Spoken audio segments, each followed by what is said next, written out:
Really got so hot that it even gets another surplus insulation right there.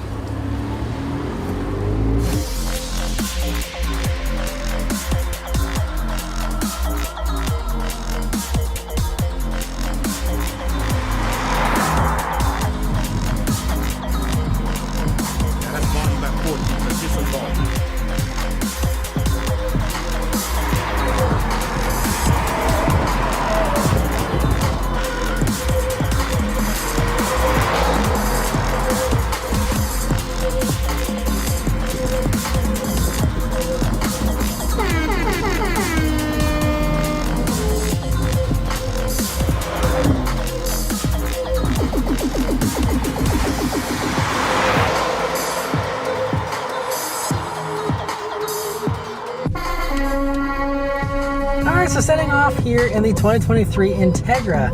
So the first thing you notice about this, well, you have a really nice low seat. I'm driving the Turbo S version here right now, and so this one has the inline 6 turbocharged engine, 3.3 liters, and it's very rare that a car has so many new things on it. You know, this is a brand new engine for Mazda, a brand new transmission for Mazda, a brand new platform and layout for Mazda. The engines are now longitudinal as well, and so many big changes.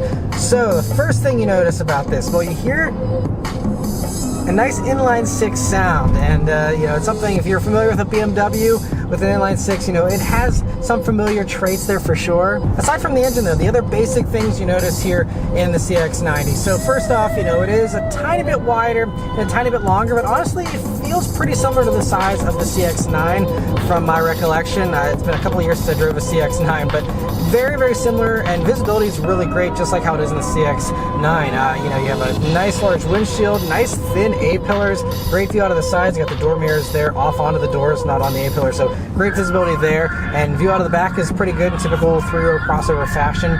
And other things here, so you'll feel that the steering is a nice weight. Now, it doesn't change between different drive modes or anything. It's always just the one setting. Mazda likes setting things up for like one good setting. Same thing goes for like throttle response and stuff like that. But I mean, what you can say is just that it's just really direct feeling steering. This has a front steer setup, and I won't get into all of the changes because there's a million and one little changes here they made for this vehicle, but basically the steering rack is set up so you have better steering feel and just better overall performance from the steering as well. And so it just means you have really great steering. But I also like, it feels a little lighter than the CX-50 to me, which I think was a little too heavy for my personal taste. It was a little overboard for a crossover, I think.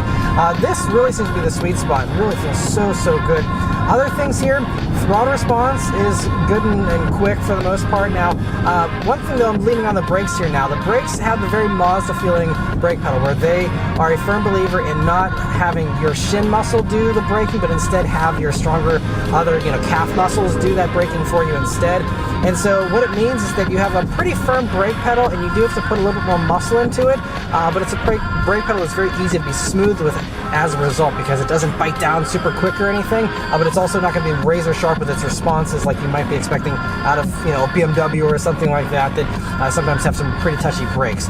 These ones aren't super touchy, but they feel really good. And of course, they're nice, strong brakes too. 13.7-inch rotors up front here, especially on the higher trims. The lower trims go down a little bit because of the smaller wheels, I believe. Cruising around though, you know, some elevated back roads kind of speeds here. Effortless amounts of power. This motor is so buttery smooth, and you don't feel any kind of weirdness from the turbo. It almost feels naturally aspirated, honestly, and just feels really strong here. I'm excited to push it once you get onto a back road, but for right now, it's just a really nice thing, and it's also nice and quiet. You can hear, I mean, I'm up to 50 miles per hour now. Really quiet, really smooth. I mean, this road is pretty nice and smooth here, but really refined. And yeah, I'm just really impressed. Obviously, you know, Mazda's going for the premium thing here with the CX-90, and they're trying to even, you know, elevate themselves beyond the regular mainstream SUV competitors in this segment. But I mean, it's certainly, I'd say, probably easily the quietest one from my recollection, without any kind of scientific testing, but it just feels really nice and quiet. So solid in here too, and the way that it, you know, soaks up bumps and just goes over everything, it really is so nice. There's no adaptive dampers or anything on any of these CX-90s. They all just have one good setup once again for the suspension. And the suspension, that's another thing here, because they were able to go to the longitudinal engine, that gave them more room in the front there for suspension geometry. There's additional camber there.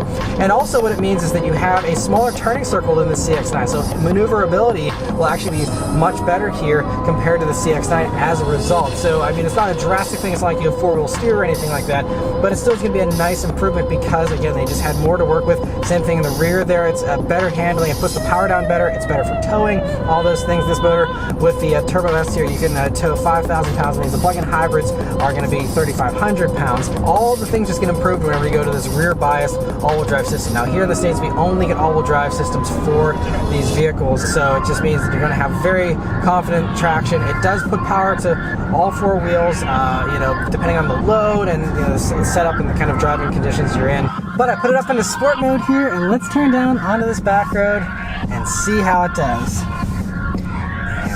And here we go. All right, took it a second. Listen to that.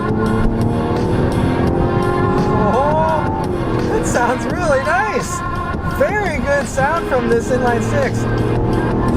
Yeah, that's awesome. So it's a really unique sound. It doesn't sound just like any other inline six. It's got its own unique tone and feels really good. So it's a 3.3 liter inline six turbocharged engine. It has 340 horsepower, 369 pound-feet of torque here in these top Turbo S versions, and that's on 93 or 91 octane gas. Whenever you go down to the 87 octane, which it can run totally fine, and just knock you down to 319 horsepower instead.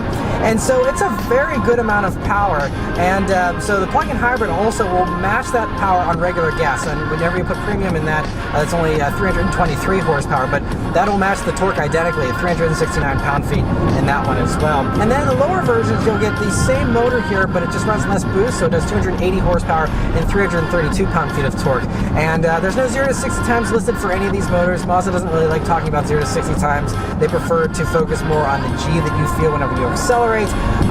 But it's very, very quick. I'd say, my guesstimate here, just seat of the pants, is it's somewhere, around a 6 second, 0 to 60, something like that. And I actually did drive the plug-in hybrid earlier this morning, and I will say that with the electric punch feels a little stronger off the bat. You'll see that reaction in a minute here, but driving this one after that, I think that actually feels a little faster from a dig, but then this one has a really nice, amount of power delivery here in these upper RPMs especially.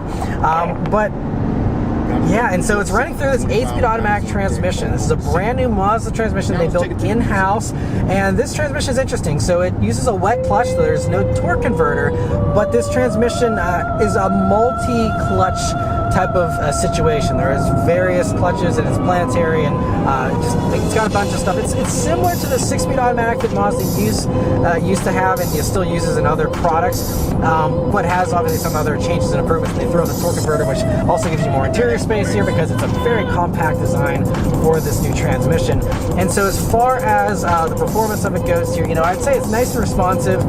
I'd say that reaction times and feeling are actually pretty similar to the 6-speed.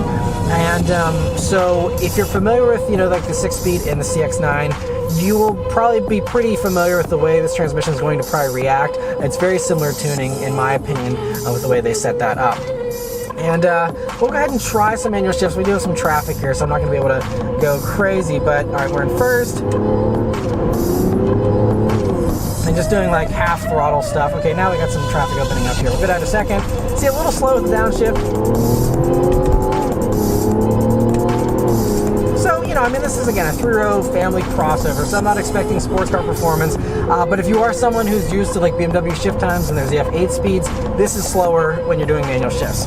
Probably a small subset of people actually even use these paddle shifters, but if you are one of those people, just know that the shift times are being pretty similar to the other Mazda products with the 6-speed automatic, just the way that it feels to me here. The important thing, though, to note is when you see that there's no torque converter, you might be nervous, like, oh no, does it feel like a dual clutch in traffic with the way, inching up and things like that, but it's not unsmooth in my experience so far, and I'll keep an eye out for it during the rest of my drive here this afternoon, but it seems to be really smooth, just as smooth as a normal torque converter automatic. All right, so now we've got some good corners here coming up. We can test out the suspension a little more. And one thing with this wheelbase being 7.5 inches longer than the CX-9 gives you a much more stable and planted feel just right off the bat. And also one cool thing is they also transferred over the kinematic posture control technology that was originally introduced last year on the Miata. That now is present here on the CX-90. So what that will do is break an inside rear wheel in order to give you a little bit of a better handling feel and a little bit of better cornering. And so on these corners here, we got some nice high speed limits too, and we've got a tight one coming up here in a minute. But we'll be able to test out the curb weight because here for the Turbo S versions, one of these fully loaded ones is 4,899 pounds, so basically 4,900 pounds. All right, so now we got some really nice tight corners coming up. We can really push this a little more and see how it feels. And it feels really, really nice. Now, obviously, you do feel the weight. You are in a large vehicle. There's no mistaking that. You know, this isn't going to feel like an Alfa Romeo Stelvio or anything like that because this is a lot bigger and heavier.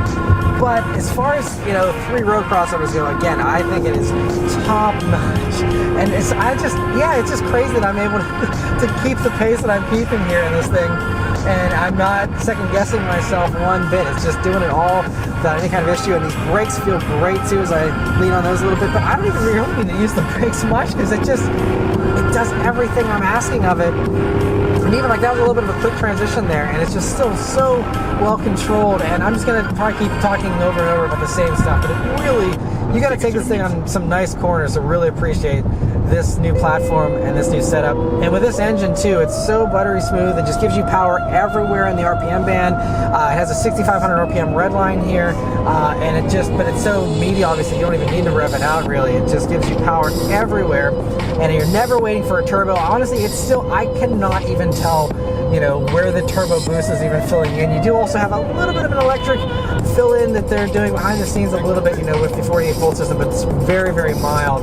You do feel more of that in the plug-in hybrid for sure. Some other things that help the handling are a 2-inch wider track roughly compared to the CX-9. So that's going to also give you some extra handling chops. You also, by the way, have 275 wide tires here on these upper trims. They go down to 265s on the lower trims, but here for these higher trims, most of the trims have 275s here, just normal like crossover tires. So I mean, even if you had a sporty tire on this, I think it would be even better. But you know, even just with ordinary tires, it's just the fact you have this platform that is just so good. Okay, so that was actually a little bit wet, and I was punching it coming out of that corner, and I mean, totally no issues with traction or anything. Did a really good job putting the power down there. And I also like that in sport mode, because the transmission is figuring out, you know, it's seeing the higher G's and figuring out that I want some higher RPMs because I'm doing some dynamic driving, and so it's giving me those right, you know, more aggressive gear setup and, you know, holding these gears. Man, yeah, and this is, you know, got a lot of undulations and off-camber bits and things like that, and it is still just slicing and dicing here in a 3-row crossover. It's almost 5,000 pounds. I cannot believe it. But yeah, this is really impressive, man. This is the advantage you get of going to this kind of platform. This is the kind of stuff that Acura and them wish they could do. And I don't know how Mazda justified this new platform from a cost standpoint, because it was not cheap, I'm sure, to do a brand new engine, brand new platform, completely switching, you know, the direction of the engines and everything else. I mean, so many big, expensive changes, and they justified it. And I gotta just take my hat off to them, because it certainly makes for an impressive vehicle that I think is going to become the benchmark for definitely everything else that this competes with, and even the stuff that's way more expensive than this. You know, it's going to be just really an interesting homework assignment for all the other car companies, I think, about what you can do. Oh man, this is impressive. Okay, so I actually thought I threw the kinematic posture control there, because I could feel that it was giving me some extra little assistance there when I needed it, punching it out of that one corner there. But it is yeah, if you're an enthusiast, like Cliff Notes, if you're an enthusiast, just get one of these. Don't even crush up any of the other stuff, because I can tell you everything else that I've experienced, at least, that even is close to the same price as this, and even stuff that's way more expensive, does not feel as good as this. It's not even close. This is like an easy win for the Mazda, in my opinion. Not even a tough competition at all in my mind. Hands down, best thing. And I mean, this engine too. I mean, even if you go for the base version of the inline 6, you're getting an inline 6 with a turbo way more power, as far as torque goes, even with that base motor compared to all the others this competes with even in the mainstream segment. This engine is really snugged up right up against that firewall there, and it's not far off from being front mid-engine with just how far back it is, and that's partially thanks to this unique automatic transmission and the way that they were able to design that. But even if you're just going for a normal people hauler, people carrier, this is going to have just such more refinement because you have this platform and the way they space things out and the weight distribution and everything. It's just going to be so much better in all the ways. And so regardless of how much of an enthusiast you are, it's either, no matter how you cut it, it's going to be the superior choice, whether it's luxury you're after, refinement, comfort, or the dynamic thing. It does it all, and does it all better, I could say, than basically everybody. Alright, so setting off here in the plug-in hybrid version of the CX-90. So I'm starting off in electric mode here, and so this allows me to test out the electric range here. It does state about 26 miles of electric range, I believe, and so as far as the electric version goes here, I mean, it feels really nice in this electric mode. It will be pretty dedicated to basically staying in electric mode unless you hit the little kick down button there on the very bottom of the gas pedal when you're totally floored. That will kick you out of that EV mode and then put you back into normal mode. So you have to make sure that you go back in and then manually select EV mode again to put yourself back in that electric mode. But once you're in that electric mode, as long as you're not going totally flat to the floor, otherwise it's going to give you. And I'm able to do some really nice aggressive acceleration here in the fully electric mode, and it's able to do that really well. So I think it's a really well done electric mode. Whenever you are in the normal mode though, it will still display whenever you are in EV mode, and it'll still prioritize the battery, but that has a lower threshold in normal mode, and it will kick on the gas engine if you go beyond a certain point, which you will see on your power meter there. It will show you how far you can go before that gas engine gets requested. And also if you're a little too quick with your throttle tip in that normal mode, then it will kick on the gas engine pretty readily there. But in the electric mode here though, it really does do a good job of sticking with that electric power, and of course it's so nice and quiet here.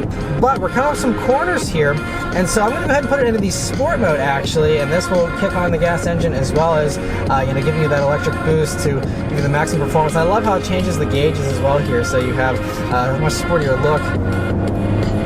And then you can really feel that electric motor filling in, giving you, it says on the gauge cluster here too, and again that goes into that boost mode there, but it's really nice power here. So with the plug-in hybrid version, you run Mazda's familiar 2.5 liter naturally aspirated Skyactiv 4-cylinder, but it's in a longitudinal setup here with this new platform again. And so because of that, it's a little bit of a different orientation, but as far as the power goes, it does about the same amount of power as it does in the other naturally aspirated applications with Mazda. But combined with that electric motor, all total you have 323 horsepower, 369 pound-feet of torque.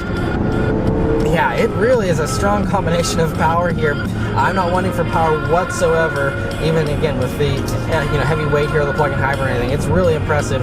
And by the way, this battery pack is a 17.8 kilowatt hour battery pack. It's also important to note that whenever you are in the electric mode, it is still providing power to all four wheels. And even if you run out of power from the electric motor, you're still going to have all-wheel drive. So unlike some of the others, and despite that extra weight though, the plug-in hybrids have the same brakes. But let's turn down onto this back road here and see how it does. Just leaving it in sport and drive. Here we go. Oh man, made my water bottle fall out of the cup holder there. Wow. And listen to that engine. That little 4-cylinder sounds really good. Wow, yeah, it is an impressive amount of power here in this thing. So there's really no compromise, honestly, aside from the different sound.